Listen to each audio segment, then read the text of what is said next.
오늘 성경 말씀 함께 보도록 합시다. 오늘 설교 말씀은 요한복음 5장 16에서 26절까지에 있는 말씀입니다. 오늘 말씀 요한복음 5장 16절 또 26절까지의 말씀을 통해서 예수님은 하나님이시다라는 그런 제목으로 함께 오늘은 말씀을 나누려고 합니다. 지난주에는 우리가 어떤 말씀을 들었죠? 복습을 한번 해볼까요? 지난주에는 우리가 의지하는 것이라고 하는 그런 말씀으로 그런 제목으로 함께 말씀을 나눴는데, 특별히 베데스다 연못가에서 만난 38년 된 병자의 모습을 통해서 우리가 인생을 살면서 살아가는 것들이 의지하면서 살아가는 것들이 있다라는 것들을 함께 나눴죠. 첫 번째로는 많은 사람들은 무엇을 의지한다고? 사람을 의지하거나 어떤 기적을, 유행을 의지하면서 살아가기도 한다라는 겁니다. 또 둘째로는, 그러나 그리스도인들은 절망의 환경 속에서도 무엇을 의지해야 된다고? 예수님만을 의지하는 그런 삶을 살아야 된다. 그렇죠? 예수님이 우리의 절망을 소망으로 바꿔주실 분이시기 때문에 우리는 예수님만을 의지하는 삶을 살아가야만 한다라는 겁니다. 그러니까 지난주에는 지난주 설교는 유튜브로만 듣는 분들은 못 들었을 텐데, 중간에 예배 중간에 녹화 중에 전원이 나가서 녹화된 것이 날아가서 못 들렸습니다. 자, 오늘은 예수님은 하나님이시다라는 그런 제목으로 말씀을 나누려고 그렇게 하는데, 특별히 예수님은 누구신가라는 질문에 대해서 많은 사람들이 각각 다른 어떤 생각들을 가지고 있는 경우들이 참 많이 있는 것 같아요. 그런데 요한복음에서는 분명히 예수님이 어떤 분이시다라는 사실들을 말씀하고 있다라는 거죠. 세상 사람들은 예수님은 위대한 선생이다, 때로는 성인 중에 한 사람이다, 이제 그렇게 말하기도 합니다. 근데 분명하게 성경은 예수님은 하나님 그 자체다, 하나님 자신이다라고 말씀하고 있다라고 하는 거죠.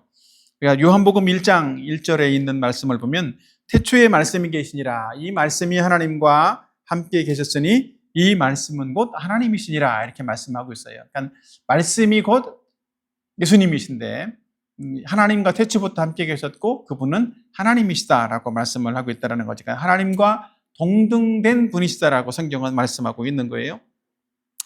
오늘은 그래서 이 요한복음 1장에서 분명하게 말씀하고 있는 예수님이 하나님이라는 사실에 대해서, 특별히 요한복음 5장에서는 조금 더 구체적으로 예수님이 왜 하나님이신지, 어떤 측면에서 하나님이신지라고 하는 것들을 보여주고 있는데, 그런 부분을 통해서 오늘 분명하게 우리가 믿는 예수님은 단지 하나님의 아들의 어떤 모습 정도가 아니라 정말 하나님 자체이시다라는 사실들을 함께 또 배울 수 있고 교훈받는 시간이 되었으면 좋겠습니다.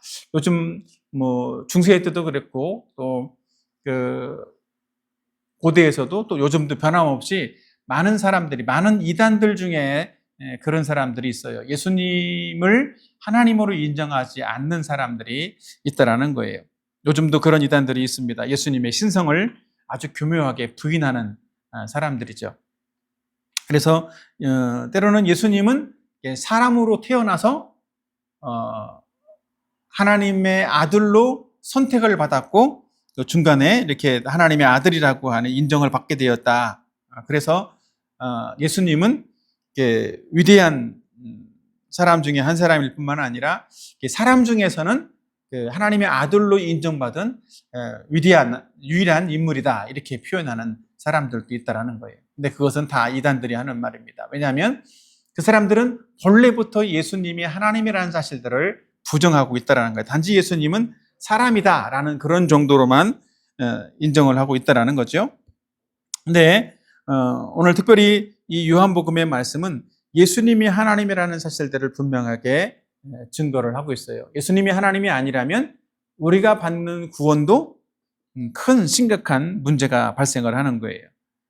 예수님이 하나님이시기 때문에 예수님께서 십자가에서 우리의 죄를 대속하시고 또 우리를 구원할 수 있는 것이지, 예수님이 하나님이 아니라면 우리의 구원도 예수님이 십자가 죽음도 다 의미 없는, 쓸모없는 그런 일이 되어진다는 겁니다.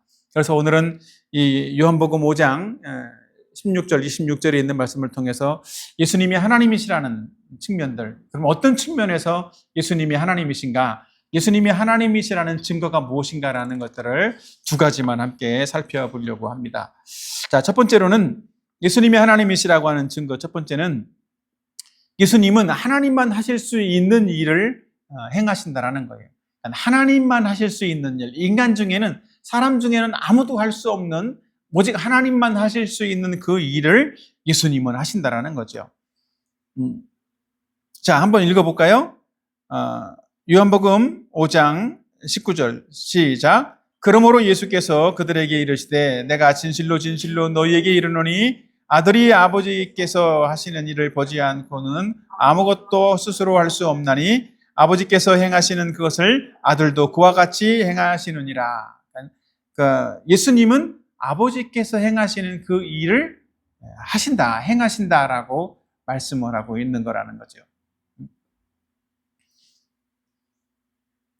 여기 보면 이 사건의 문제는 사실은 지난주에 말씀드렸던 거, 요한복음 5장 앞부분 있는 38년 된 병자를 고치시는 그런 일들을 통해서, 사실 38년 된 병자, 아무도 38년 동안 고친 일도 없고 고칠 수도 없었던 그 사람을 고치는 일들을 통해서 특별히 예수님은 하나님이시라는 사실들을 보여준 것이기도 한데, 그 일이 안식일 날 이루어졌고, 또 그 안식일 날 이루어진 그 일들 속에서 하나님은 안식일 날 그런 생명을 살리는 일들을 하시기 때문에 하나님이 바로 나의 아버지이시고 나도 행한다라고 하는 그런 말씀들 속에서 유대인들은 예수님이 하나님을 자기의 친아버지로 여기는 것에 대해서 신성모독이라고 생각을 하고 분노했다라는 거예요. 그리고 특별히 그 분노하는 사람들을 향해서 예수님이 지금 이런 말씀을 하는 거예요. 나는 하나님이 행하시는 그 일들을 나는 행하는 사람이다 라고, 행하러 왔다라고 예수님은 말씀하고 있다라는 거죠. 그래서 특별히 여기에서 하나님이 행하시는 일을 아들도 행한다라는 것은 단순하게 어떤 일들을 순종한다라고 하는 그런 말이 아니라는 거예요. 하나님 말씀을 나는 순종하고 있어, 이런 측면이 아니라 예수님은 동일하게 하나님으로서 동등된 분이라는 사실들을 말씀하고 있는 것이기도 하고, 하나님이 하시는 일을 똑같이 나도 행한다라는 어떤 그런 측면에서 예수님이 하나님이시라는 사실들을 보여주고 있는 말씀이라는 거죠. 자, 그렇다면 예수님이 행하시는 일들은 구체적으로 어떤 일을 하시는가? 한번 요한복음 5장 21절 말씀을 같이 한번 읽어보도록 합시다. 시작. 예수께서 죽은 자들을 일으켜 살리신 같이 아들도 자기가 원하는 자들을 살리시느니라. 그러니까 아버지께서 죽은 자들을 살리시는 것 같이 아들도 자기가 원하는 자들을 살리신다라고 말씀을 하고 있는 거예요. 그러니까 예수님은 하나님이 죽은 자들을 살리시는 것처럼 이렇게 죽은 자들을 살리시는 일들을 한다라는 거죠. 동일하게 38년 된 병자도 그렇게 거의 죽은 거나 마찬가지인 38년 동안 움직일 수 없는 그 사람을 살리시는 기적 같은 기적을 베풀어 주신 것처럼, 실제로 예수님은 실제로 죽은 사람도 살리셨죠. 그죠? 죽은 나사로를 살리시기도 하고 죽은 회당장의 딸을 살려내는 그런 일들도 행하셨다라는 거예요. 더군다나 예수님은 자기가 십자가에 못 박혀 죽으셨다가 스스로 부활하심으로써 자기가 그 생명의 주인이라는 사실들을, 또 하나님이라는 사실들을 증명해 보여주시기도 했죠. 그래서 예수님이 특별히 죽은 자를 살리신다는 건 단지 어떤 육신적으로 죽은 사람들만 살려내는 그런 측면이 아니라 죽은 영혼을 살려내는 그런 일들을 하시는 분이라는 것들도 말씀하고 있다는 거예요. 그래서 예수님이 죽은 자를 살리신다는 것은 두 가지 측면들을 다 포함하고 있어요. 죽은 육체도 살릴 수 있다. 그리고 죽어있는 영혼도 살려낼 수 있다라는 사실들을 말씀하고 있다는 거죠. 예전에 그런 일이 있었다고 하는데, 미국의 한 교도소에서 살인죄를 범해서 종신형을 받았던 한 청년이 감옥에 수감되었다라고 그래요. 그래서 그는 그 청년은 어린 시절부터 버림받았고 또 세상에 대한 어떤 분노가 가득 차 있어서 살인을 저지르기도 했는데, 감옥에 가서 어떤 한 목사님을 만났다라고 그래. 그래서 그 목사님이 그 청년에게 예수님은 청년을 위해서, 당신을 위해서 십자가에 못 박혀 죽으셨고 다시 부활하셨습니다. 이런 말들을 했다라고 하죠. 근데 그 청년은 그 말을 들으면서 처음에는 비웃었다고 그래요. 무슨 그런 일이 있을 수 있느냐. 근데 그 목사님은 그 청년에게 예수님은 당신을 사랑하기 때문에, 당신은 범죄자이지만 당신을 사랑해서 십자가에 못 박혀 죽으셨다라는 사실들을 말씀을 나눴는데, 그 사람은 처음에는 정말 예수님이 나를 그렇게 사랑할 리가 없다라고 생각을 했지만, 그 청년이 그 말씀을 점점 목사님의 말씀을 들으면서 예수님은 죽은 자를 살리는 것처럼 마치 자기 영혼도 살리실 수 있는 그런 분이라는 사실들을 깨닫게 되고, 또 그 청년이 회개하고 예수님을 믿는 그런 사람이 되었다라고 해요. 그래서 주변에서 감옥에 있는 동안 많은 사람들에게 예수님을 전하는 그런 삶을 살게 되었다라고 하는데, 이처럼 한 영혼을 살리는 것, 영혼이 구원받는 것, 그러니까 죽을 육체가 살아나는 것도 의사들이 할 수 없고 쉬운 일은 아니고 매우 하나님만 할 수 있는 그 위대한 일이지만, 죽은 영혼이 살아나는 것도 하나님만 할 수 있는 위대한 일이라는 거예요. 어떤 의사도 할 수 없고 대학 교수도 할 수 없고 아무리 어떤 학문으로 지식으로 그 일들을 일으킬 수가 없다라는 거죠. 죽은 자를 살리는, 구원받게 하는 그 일들은 오직 하나님만 하실 수 있는 그런 일이라는 거예요. 그 일을 왜 예수님이 그 일들을 하실 수 있는가? 바로 예수님이 창조주 하나님이시기 때문이라는 거죠. 요한복음 1장 3절에 보면 만물이 그로 말미암아 지은 바 되었으니 지은 것이 하나도 그가 없이는 된 것이 없느니라, 이렇게 말씀을 하고 있어요. 그러니까 예수님만 창조자이시고 예수님이 창조의 능력으로 천지를 만드신 것처럼 죽은 자도 살리시고 생명을 얻게 하는 그런 일들을 예수님은 하신다라는 거라고. 그래서 예수님은 하나님으로서 가지고 있는 이 신성을 가지고 있는 분이시다라는 사실들을 분명히 말씀하고 있는 거예요. 그래서 우리는 예수님이 신성을 가지신 하나님이라면 우리는 매일 삶 속에서 예수님이 하나님이라는 사실들을 고백하고 시인하는 그런 삶을 살았으면 좋겠어요. 우리가 예수님은 살아있는 분이야, 또 하나님이야, 이런 사실들을 고백하게 될 때 우리는 예수님과의 어떤 그 친밀도도 더 깊어질 수도 있고, 또 우리의 기도가 달라질 거예요.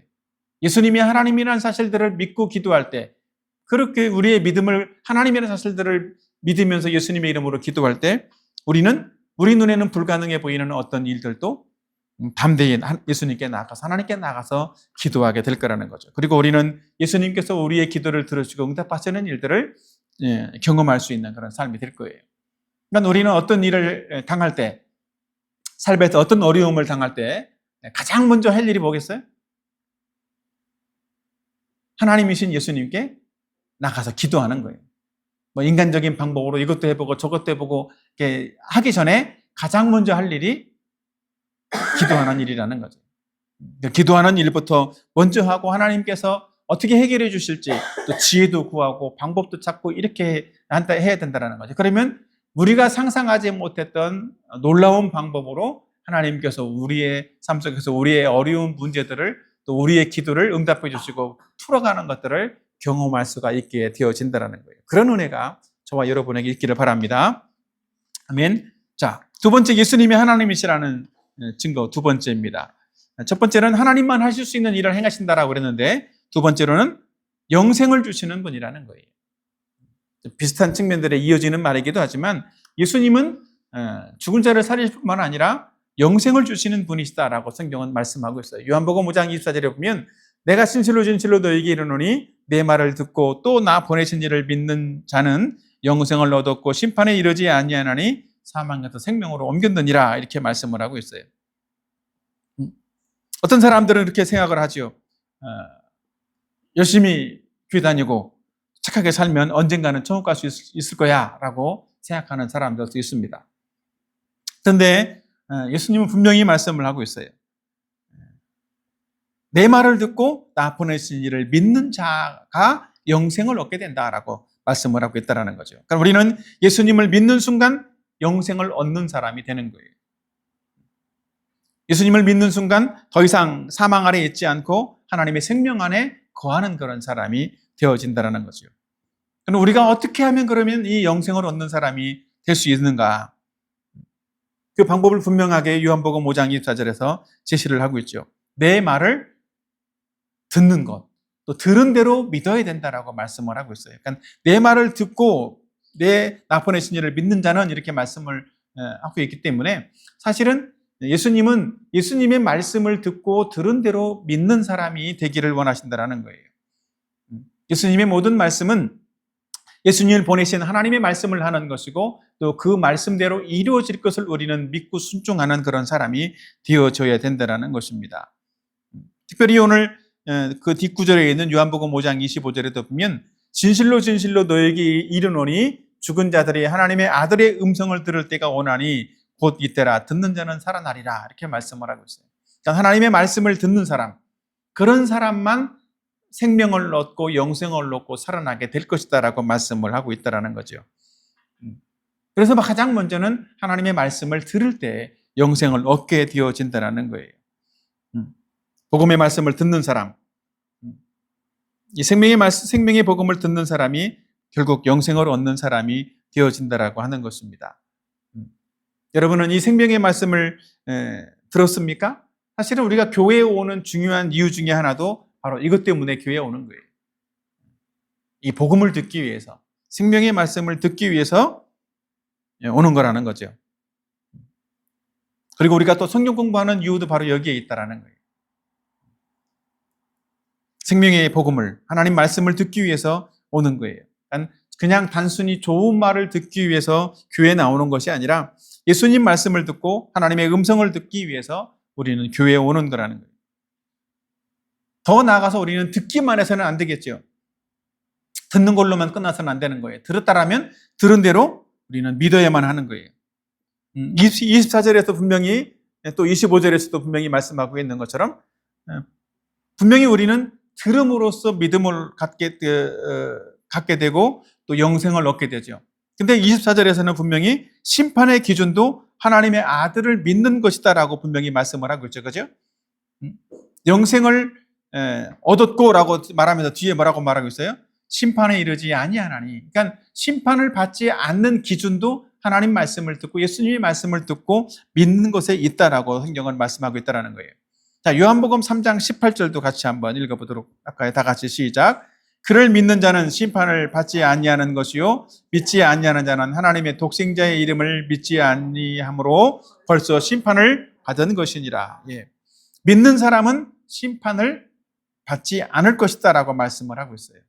근데 그 하나님의 독생자의 이름을 믿지 않는 사람은 어떻다고 그랬어? 이미 심판을 받은 사람이 되는 것이다라고 말하고 있다는 거예요. 심판은 멀리 미래에 이루어지는 그런 일이 아니라 지금 예수님을 믿는 것을 내가 믿었냐 안 믿었냐에 따라서 심판이 결정이 되어진다는 거죠. 이미 심판을 받은 사람이다. 예수님을 안 믿는 사람은 이미 심판받은 사람이다 라고 말하고 있다는 거예요. 단지 이 심판에 대한 집행이 예수님 오실 때 이루어지는 거죠. 그래서 요한복음 5장 29절에 있는 부분에 보면 예수님을 믿는 사람은 생명의 부활로 나타날 것이고 예수님을 믿지 않는 사람은 심판의 부활로 나오리라 이렇게 말씀을 하고 있는 거예요.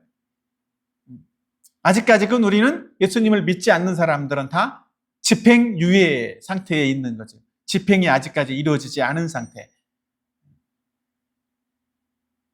그렇기 때문에 집행이 이루어지기 전에 예수님을 믿고 회개하고 하나님의 자녀가 된다라면 그 집행이 바뀌는 사람이 되겠죠. 생명을 얻는 사람이 될 것이니까. 이 예수님이 심판하신다는 거, 심판의 부활로 나타난다는 거, 예수님이 심판주라는 사실에 대해서는 좀 다음 주에 조금 더 자세하게 설명을 할 건데, 특별히 어찌됐든 예수님을 우리는 믿음으로써 이 심판 가운데서 심판을 받지 않는 그런 사람이 된다라는 거죠. 그리고 더 나아가서 이 믿는다라는 말은 바로 예수님의 말씀에 순종한다라고 하는 그런 의미도 더 포함하고 있어요. 믿을 때에도 내가 예수님을 믿음으로 받아들인다. 이럴 때도 예수님의 말씀을 순종함으로써 내가 예수님을 받아들이는 것이기도 한 거예요. 말씀대로 받아들이는 거. 그런데 이미 말씀대로 예수님을 받아들이고 사는 사람은 더 나아가서 실제의 삶에서도 예수님 말씀에 순종하는 그런 삶을 살아가는 사람이 되어야 된다는 거죠. 요한복음 3장 36절에 보면 아들을 믿는 자에게는 영생이 있고 아들에게 순종하지 아니하는 자는 영생을 보지 못하고 도리어 하나님의 진노가 그에 머물러 있느니라, 이렇게 말씀하고 있는데, 그리 아들을 믿는 사람과 또 순종하는 것을 같이 동의어로 표현되고 있는 모습을 보게 되는데, 아들을 순종하지 않는 사람, 이 사람은 믿는 사람이 아닌 거죠. 이 사람에겐 영생이 없어. 그러니까 아들을 믿고 영생을 가진 사람이라면 그런 사람은 실제로 하나님의 말씀에 순종하는 사람이 되어야 된다는 거예요. 그래서 믿음이라고 하는 것은 자기 자신의 자아를 예수님께 굴복하는 것이기도 하고 또 의지를 들여서 순종하는 것이다 라고 말씀을 하셨어요. 다시 한번 이 부분은 되게 중요한데, 믿는다라는 것은 자기 자아를 하나님께 굴복하는 것이다. 그리고 자기 의지를 들여서 예수님께 순종하는 것이, 그것이 믿음이다라는 거죠.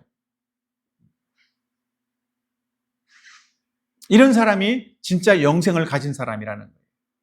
영생을 가진 사람이라면 이런 마음을, 이런 믿음을 가지고 말씀에 순종하는 삶을 살아야만 한다는 거죠. 그래서 실제로 예수님을 믿은 이후에도 이런 삶을 살고, 믿을 때에도 예수님을 이렇게 인격적으로 내 안에 순종하는 그런, 예수님의 말씀을 순종함으로써 받아들이는 내 의지와 또 자아를 굴복시키는 그런 사람이 되어야만 한다는 거죠. 어떤 사람이 사업도 망하고 또 그 사고로 인해서 아내와 아들도 다 잃어버리는 그런 사람이 되었다라고 그래. 다 가족들이 전부 다 죽고 사업도 망하고 돈도 없어지고 이러니까 얼마나 낙심이 많이 됐겠어요. 그래서 이 사람은 삶의 의미를 잃고 스스로 생을 마감하려고 생각을 했는데, 오늘은 내가 죽어야지 이런 생각을 하고 어떤 교회 앞을 지나가고 있는데, 그 교회에서 들리는 찬송 소리가 이 사람의 귓가에 울렸다라는 거예요. 주 예수보다도 귀한 분은 없네. 이런 찬양을 그 교회에서 찬송가를 부르고 있는 것들을 듣게 되면서 그 순간 그 사람 마음속에 하나님의 음성이 들렸다라는 거죠. 네가 귀하게 여겼던 돈도 아내도 자녀도 나보다 더 귀한 것은 아니다. 심지어 너의 생명보다도 내가 더 소중하다. 그래서 그 사람은 자기가 진짜 소중히 여겨야 될 것, 진짜 소중한 것을 자기는 가지지 못했구나, 이런 사실들을 깨닫게 되었다라는 거예요. 그래서 그 사람은 교회에 들어가서 말씀을 듣고 복음을 듣고 예수님을 믿고 생명 얻는 그런 사람이 되었다라고 합니다. 그러니까 믿음이라는 것은 내가 생각하고 있었던 나의 의지, 나의 자아를 다 내가 잘못했구나, 예수님께 굴복하고 예수님을 받아들이고 순종하는 그런 쪽으로 가는 것이 믿음이라는 거예요. 그래서 그런 사람이라면 실제로 자기의 몸을 들여서 예수님께 순종하는 그런 사람으로 되어진다는 거죠. 우리의 거룩한 산제사로 드려라. 로마서 12장에서 말씀하고 있는 것처럼 우리의 몸을 하나님이 기뻐하시는 산 제물로 드리는 그런 삶을 사는 것도 순종인데, 그것이 우리의 신앙생활에 지속적으로 나타나야 되는 삶이라는 거죠. 근데 그런 삶을 살 수 있는 이유는 내가 예수님을 믿을 때부터 예수님을 주님으로 받아들이고 또 예수님께 나의 자아를 굴복시키고 순종하는 그런 삶을 시작을 했기 때문에 그것이 가능해진다는 거예요.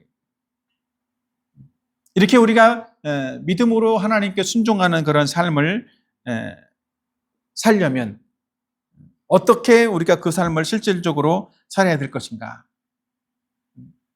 우리의 신앙생활의 목표를 하나님께 순종하는 것에 목표를 두면 좋을 것 같아요.